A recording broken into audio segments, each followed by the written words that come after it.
చెప్పండి. ఈ ఫిల్మ్లో మీరు ఏదో చాలా కొత్త స్టింట్లో కొత్త యాంగిల్స్లో మిమ్మల్ని మీరు ఎక్స్పెరిమెంట్ చేసుకున్నారు. How did you enjoy your character అండి? నార్మల్గా డైలాగులతోనే మీరు బోల్డ్ డ్యాన్స్ చేయింపిస్తారు, బట్ ఇప్పుడు బాడీ చేత కూడా చేయించారు dance. What is the really that attraction that held you? Mazaka అన్నది ప్రతి సీను మజాగా ఎంజాయ్ చేశాను సార్.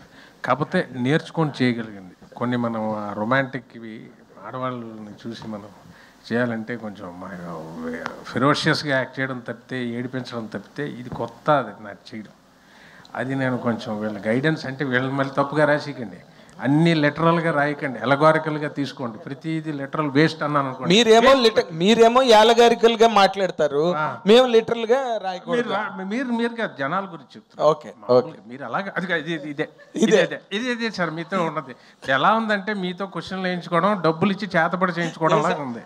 ఇక ఎంతకన్నా ఇంకేం లేదు. సినిమా తీసింది ఒక పాపం అట్లాగే అయిపోతుంది. పాపం ఏదో ఉండండి. అయితే చాలా ఎంజాయ్ చేశాను. చేస్తుంటే చాలా హ్యాపీ ఫీలింగ్. ఇలా కొత్త వెర్షను, ఒక కొత్త ఇది మళ్ళీ ఆవిష్కరించడానికి ఈయనకి, ప్రసన్న గారికి, డైరెక్టర్ గారికి, రాజేష్ గారికి, మన అనిల్ శంకర్ గారికి ముఖ్యంగా థ్యాంక్స్. ఎందుకంటే ఆ వెర్షన్ చేయడం కూడా చాలా ఆనందం పడి చేశాను. నేను చాలా ఎంజాయ్ చేసి మనసు పెట్టి ఫ్లష్ అండ్ బ్లడ్ పెట్టి రాత్రి పగలు తెలియకుండా అలా తన్మయత్వం తంది చేశాను సార్. ఏం ఛాలెంజ్ ఏంటి మీకు ఈ క్యారెక్టర్లో? మళ్ళీ ఇదే చెప్తాను, ఆ రొమాంటిక్ యాంగిల్ అని చూసారు. ఒక అమ్మాయిని ఎలా సైట్ కొడతాం, లైఫ్లో చేయలేదు కదా.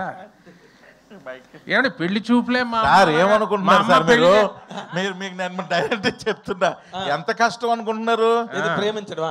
అయ్యో చెప్పండి, ఒక అమ్మాయికి ధైర్యం కావాలి సార్. అమ్మాయి అమ్మో చాలా ఇలా వణుకుపోతాయి కాళ్ళు. అంటే ఆ జనరేషన్ మారిపోయింది అంటారా నాకు తెలియదు, మామూలుగా అడుగుతుంటా. ఈయన నేను ఒక షాట్ అన్సు గారు ఇద్దరిది వైజాగ్లో హిల్ ఏరియాలో మంచిగా ఇద్దరిది మంచి ఎమోషనల్ సీన్. వీర్ జారా అని బాలీవుడ్ ఫిల్మ్, దానిలో సల్మా హీరోయిన్ 18 years తర్వాత ఆయన జైలు నుండి వచ్చిన తర్వాత కలిసిన తర్వాత వాళ్ళ ఎమోషన్స్ ఎలా ఉంటాయో ఒకసారి క్యాప్చర్ చేయండి సార్ అని నీకు చెప్పా.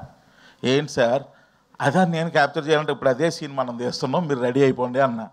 అనగానే ఫ్రేమ్ పెట్టా, నేను చెప్పా, అన్నీ చేసా, మోకాళ్ళ మీద కూర్చోబెట్టా. పాపం కూర్చోబెట్టి ఇప్పుడు అమ్మాయి మీ కళ్ళల్లోకి చూస్తుంది, మీరు ఈ డైలాగ్ చెప్పాలంటే కళ్ళల్లోకి చూడడానికి ఎంత ఇబ్బంది పడ్డారని. అంతే, అది రావట్లా, కళ్ళల్లోకి చూడాలి అంటే దానికోసం మీరు కళ్ళల్లోకే చూడాలి. ఎందుకు లెఫ్ట్కి చూస్తున్నారు, ఎందుకు రైట్కి చూస్తున్నారు, ఎందుకు పైకి చూస్తున్నారు, ఎందుకు కిందకి చూస్తున్నారు, మీరు ఒకసారి చూడండి సార్ మీకు అర్థం అవుతుంది అన్నాడు.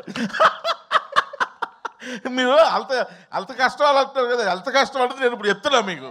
రమేష్ గారు ఇంకా ఒక అమ్మాయి రోడ్డు మీద వెళ్తుంటే ఫాలో అవ్వాలి రమేష్ గారు అంటే, సార్ ఫాలో అవడం ఏంటి సార్, మీరు అనకాపిల్లో బాగా ఫాలో అయినట్టున్నారు, మీకు అలవాటు ఉన్నట్టుంది, నాకు కొంచెం కష్టంగా ఉంది సార్. అది వెరీ ఈజీ సార్, హాయ్ అని చెప్పి లెఫ్ట్ నుంచి రైట్కి జంప్ చేయండి అన్న. అంటే ఓ ఇది బాగుంది అని చెప్పి ప్రతిదీ ఆయన లెర్నింగ్ అనమాట. ఇవన్నీ నేను చెప్తున్నవన్నీ రేపు స్క్రీన్ మీద ఎంజాయ్ చేస్తుంటారు. అంటే మీరు యూత్ లో రాముడు మంచి బాలుడు అండి మీరు. ఏంటంటే ఇప్పుడు చెప్తే మీకు నాన్నగారు ఎక్కడ కూర్చుంటే ఇక్కడ ఉండేవాళ్ళు. వెనకాల సినిమాల్లో చూపిస్తారే, మధ్యలో చైర్ వేసుకొని వెళ్ళని కూర్చుంటే అటు ఇటు ఉంటారు. నాన్నగారు కూర్చుంటే ఇది ఇంట్లో పెద్ద పులు తిరుగుతున్నట్టు ఉండేది నాన్నగారు. అంతేనా, ఒక పేజ్ డైలాగ్ మాట్లాడి ఉంటాను మా నాన్నగారితో లైఫ్ అంతా. ఇప్పుడు అమ్మాయి కళ్ళల్లో పెట్టి కళ్ళు చూడాలి, కామెడీయా బాబోయ్. చాలా ఇలాంటి నార్మల్గా నాన్నగారి ఫుట్ స్టెప్స్ లో వచ్చారు.